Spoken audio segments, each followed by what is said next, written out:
Halo, assalamualaikum, selamat malam, sahabat cahaya kehidupan semuanya. Bagaimana kabar Anda di hari ini, hari Minggu, tanggal 27 September 2020?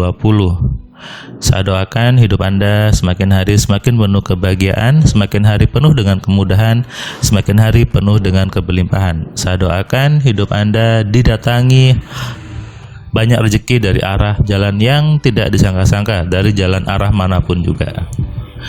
Kehidupan harusnya kita buat dengan penuh kebaikan. Kehidupan harusnya kita isi dengan hal-hal yang menarik rezeki. Kehidupan harusnya kita isi dengan hal-hal yang menyenangkan.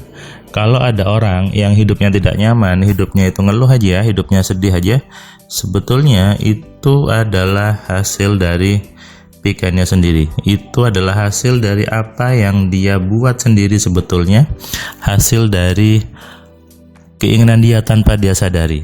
Jadi banyak orang sebetulnya tidak sadar bahwa dia diberi hak oleh Tuhan untuk mengatur hidupnya. Karena tidak sadar akhirnya mengaturnya asal-asalan. Namanya juga nggak tahu caranya dan tidak sadar. Nah, sehingga itu dibutuhkan aware, dibutuhkan kesadaran. Kalau bahasa Jawanya dibutuhkan eling gitu ya. Eling itu artinya sadar bahwa diri kita manusia, diri kita adalah makhluk yang oleh Tuhan diberi keistimewaan untuk mengatur hidupnya sendiri, untuk mengatur sekitar, untuk mengatur hewan. Kita bisa kan ngatur hewan? Hewannya dikandangin, dikasih makan, disembelih hewannya, dimakan. Kita atur kan? Sama dengan tumbuhan, kita tanam tumbuhannya, tanam bibitnya, tumbuh. Kalau mau tumbuhnya besar, kita kasih air, kasih pupuk. Kita mengatur hewan, mengatur tumbuhan. Luar biasa manusia itu harusnya.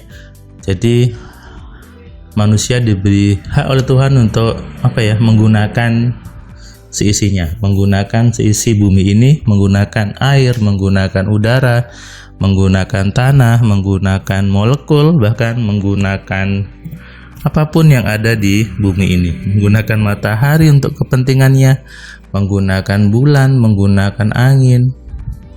Dan itu adalah hanya bisa dilakukan oleh manusia yang mau berpikir. Berpikir artinya tahu bagaimana menggunakan tumbuhan, bagaimana menggunakan hewan. Coba aja, kalau misalnya Anda melihat tumbuhan besar lalu Anda bilang, ya itu besar karena sudah kehendak Tuhan. Terus Anda melihat hujan, kenapa hujan turun? Ya sudah, itu sudah kehendak Tuhan. Itu namanya Anda tidak mau berpikir. Jadi ketika ada orang yang selalu ujung-ujungnya bilang ya sudah, itu sudah kehendak Tuhan, itu namanya tidak mau berpikir. Kalau seandainya orang dari dulu tidak mau berpikir, maka tidak mungkin ada namanya pembibitan pohon, tidak mungkin ada peternakan hewan. Tapi karena manusia berpikir, oh gimana ya caranya tumbuhan ini bisa tumbuh di saya, bagaimana tumbuhnya besar, bagaimana tumbuhnya bisa banyak, itu dimulai dengan berpikir. Jadi jangan keburu-buru mengatakan ini sudah kehendak Tuhan, ini sudah kehendak Tuhan, ini sudah sudah Tuhan yang menumbuhkan. Jangan seperti itu dulu, karena Tuhan memang menyuruh kita untuk berpikir dulu. Karena dengan berpikir kita bisa mengetahui tanda-tanda kebesaran Tuhan di semesta ini.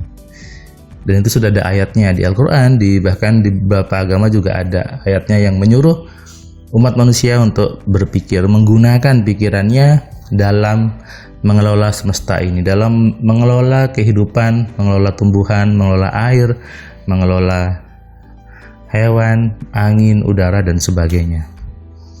Jadi manusia adalah makhluk yang luar biasa. Manusia makhluk yang dibekali oleh Tuhan dengan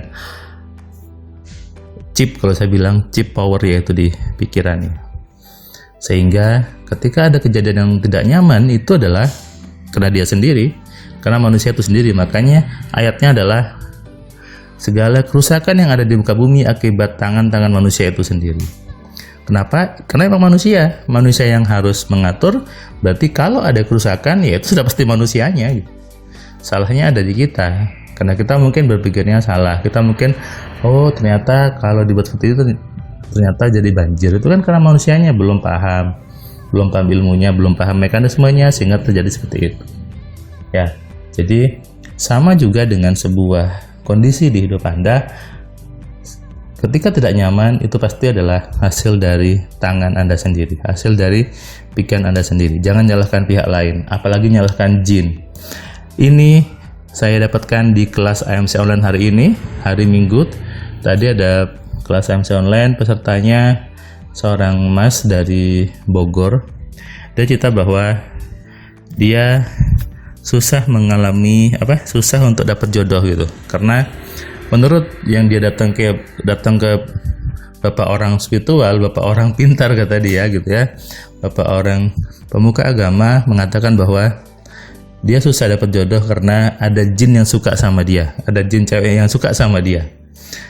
Dia ketika datang selalu bilang seperti itu, karena dia mengalami ketika dia pacaran, tiba-tiba si ceweknya nggak suka dan menjauh, tiba-tiba ceweknya mutusin, tiba-tiba ceweknya selingkuh dan macam-macam lah pokoknya. Jadi ketika pacaran seolah-olah susah untuk sampai ke jenjang serius, dan ketika datang ke orang-orang yang mengaku pintar seperti itu, nyebutnya karena ada jin yang suka sama si mas ini.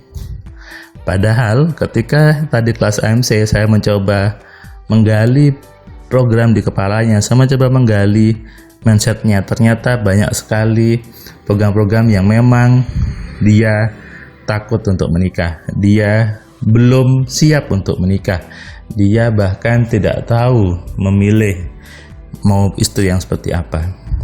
Nah, di sini jelas bahwa sebetulnya bukan karena ada jinnya yang mengganggu, bukan karena ada jinnya yang menghambat jodohnya, tapi jodohnya terhambat karena logika-logika di kepalanya, karena program di kepalanya yang membuat itu belum datang.